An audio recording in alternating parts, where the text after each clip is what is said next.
Current প্লেয়ারদের রাজনীতি করা আমাদের ক্রিকেটের হারটা হয়েছে ডিপিএল। এটা অবশ্যই পজিটিভ, এটা আমাদেরকে যথেষ্ট।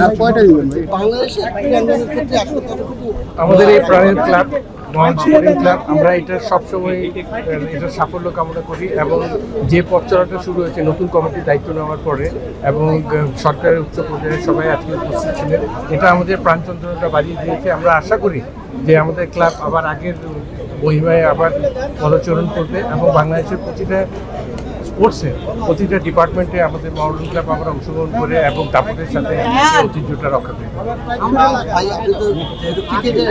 ক্রিকেটার হিসেবে পরিচিত এবং বোর্ডের সাথে অনেকদিন ছিলেন, বোর্ডের যে একটা এই জায়গাতে মোহামেডানের আসলে বা ক্লাব সংগঠকদের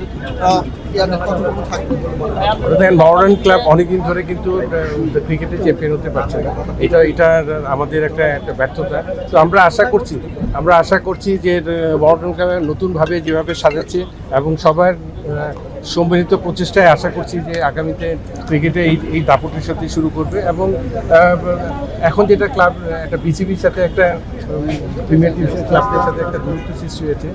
আমি পার্সোনালি আজ ক্রিকেটার আমি মনে করি যে এই দূরত্বটা অতি সত্ত্বেও এটার সমাধান দরকার, কারণ ডোমেস্টিক ক্রিকেট কিন্তু আমাদের যথেষ্ট সাফার করছে এবং আমি মনে করি যে কারণ আমাদের ক্রিকেটের হারটা হয়েছে ডিপিএল-এর এটার যদি যথাযথ ক্লাবদের সাথে একটা আন্ডারস্ট্যান্ডিং হয়ে যদি শুরু করা না যায় তাহলে কিন্তু একটা সমস্যার সৃষ্টি হচ্ছে। আমরা আশা করি খুব তাড়াতাড়ি এটা শুরু হবে এবং আমাদের ডিপিএল ক্রিকেটের অতি সত্ত্বেও মাঠে করা মানে গতকালকে থেকে একটা সাবজেক্ট চলছে যে আসলে পেশাদার খেলোয়াড় রাজনীতির বাইরে থাকে, আমরা আজকে কাছে একই কথা শুনলাম। আপনি ফর্মাল ক্রিকেটার হিসেবে আসলে এটা পজিটিভ হিসেবে দেখছেন? এটা অবশ্যই পজিটিভ, এটা আমাদেরকে যথেষ্ট। যে খেলোয়াড় যখন কারেন্ট প্লেয়ারদের রাজনীতি করা